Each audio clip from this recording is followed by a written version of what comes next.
It is a common problem for kids. Nearly every child has had at least one ear infection by the time they are 5 years old.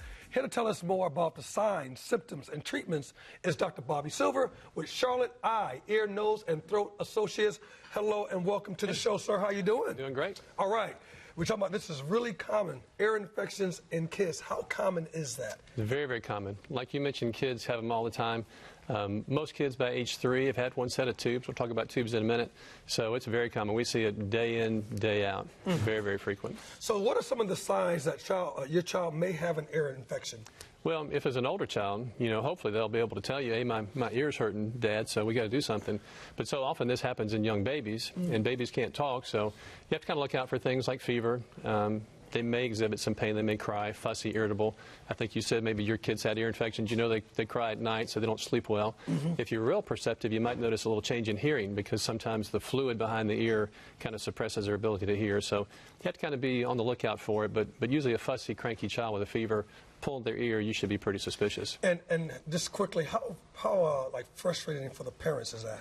Well, luckily my kids didn't have them, but I hear stories all the time, and it can be tough. Parents don't sleep, your kid's in pain. When your kid hurts, the parent hurts. All right. Okay, should a child always see a doctor if they're having an ear infection? Well, I'll say this. If a parent is worried their child is having an ear infection, you probably ought to see a doctor because it can be subtle. And unless a trained professional looks in the ear, sees the signs, you may not know for sure what's going on. It could be something else. So if there's any doubt, I'd say absolutely see a doctor who can take a look at it. Are there any lasting effects if a child does have an ear infection and it goes untreated? Well, there are some concerns. I mean, it's inflammation in the ear, so it can potentially damage the eardrum, scar tissue over time, which may lead to some potential hearing loss.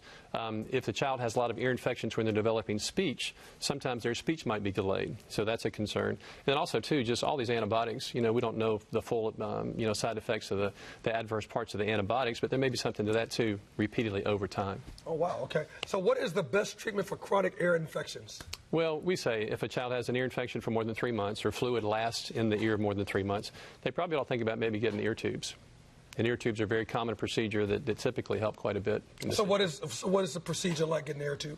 Well, you got to kind of understand the anatomy of the ear to understand how the tubes work. We've all got a little slender tube in the back of our nose that goes from the back of the nose to the space behind the eardrum. Okay. That's the only way for air to get behind the eardrum. If that tube, which is very small in a child, gets obstructed or blocked, you can't get any air behind the eardrum. If there's no air, there's a vacuum. And that vacuum is what sucks in the fluid, causes the fluid to build up, gets infected, pain. So you have to figure out a way to ventilate that space. And we put a tube in the eardrum. We make a little tiny incision in the eardrum, suck out any fluid that's there, put a tube in the hole open, and it's the hole that actually ventilates that space. So tubes don't drain, tubes ventilate. Oh, they ventilate? Yeah. In fact, they're called ventilating tubes in some instances. So that ventilation releases that vacuum, no fluid, no infection. How successful are the results and what are the downtime? It works. I mean, it works really, really well. I mean, parents love us because they sleep and kids feel better. Yeah, and kids aren't down much at all. In fact, I would say that most kids feel better after they leave the operating room than before they came in because the fluid's gone, pressure's relieved. Okay, so here it is. What is the most common age for kids to get this ear tubes? Yeah, most common is under age 3.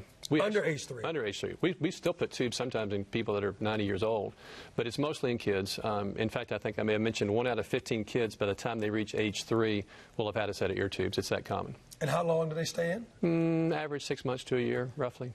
So. And this, I was just thinking with the kids, it has to help with the balance of a child as he's learning how to walk. Right. Yeah. If you have fluid in the ear, like if you have a cold, sometimes it gives you a little bit off balance. We do see some kids who actually their balance and their equilibrium improve as well when the fluid comes out. Indeed. Yeah. And I will say this: we're proud of this. I just throw this little plug in. Ear tubes were invented here in Charlotte. Wow. By a doctor in the Charlotte Eye, Ear, Nose, and Throat practice in the 50s, Dr. Beverly Armstrong. So we're proud of that heritage, so to speak, that legacy that's been left here for us. So. Yeah. Well, dig. Yeah. We'll continue that legacy on and help the kids. All right, for more information, visit WeJustMakeSense.com, WeJustMakeSense.com, or call Charlotte Eye, Ear, Nose, and Throat Associates at 704-295-3000. I'll say it again, 704-295-3000.